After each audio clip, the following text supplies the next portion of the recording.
数位发展部伫8月27号就成立一档咯，也毋过有媒体质疑讲，数位部无啥表现，打击诈骗、媒体议题、这议题拢无啥物进度。马宏表讲，国外旅费的预算是变1408万，计将出国609天哦，平均逐天拢有1.7个人伫国外。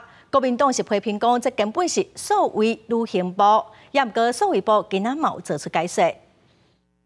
同步建图与定位，这个技术浓缩到一个背包，快速完成一个场域的数位3D 重建，解决资产追踪、室内导航或电子围篱。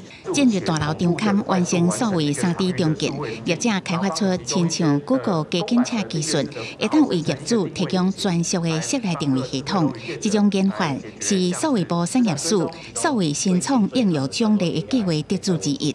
8年以内3年时机，软体及资讯服务，他要把他的产品做到全世界。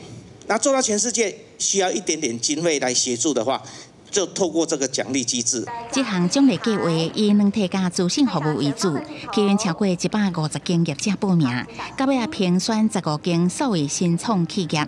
除了奖金，也佫提供国际媒合资源。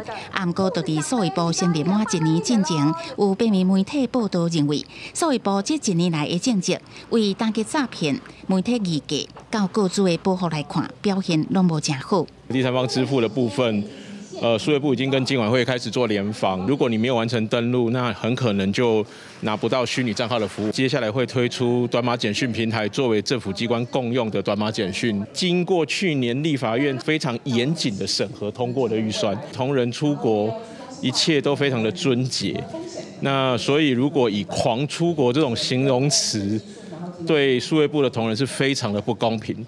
数位部处长李怀仁回应，打击诈骗伫跨部会的分工内底，数位部是负责主动防止。若媒体议价，会伫月底启动第3轮对话，希望会当进一步推广。若是出国预算，拢是经过立法院审查，伫主计单位审核了后即性使用，通持续推广国际的参与甲合作。记者综合报道。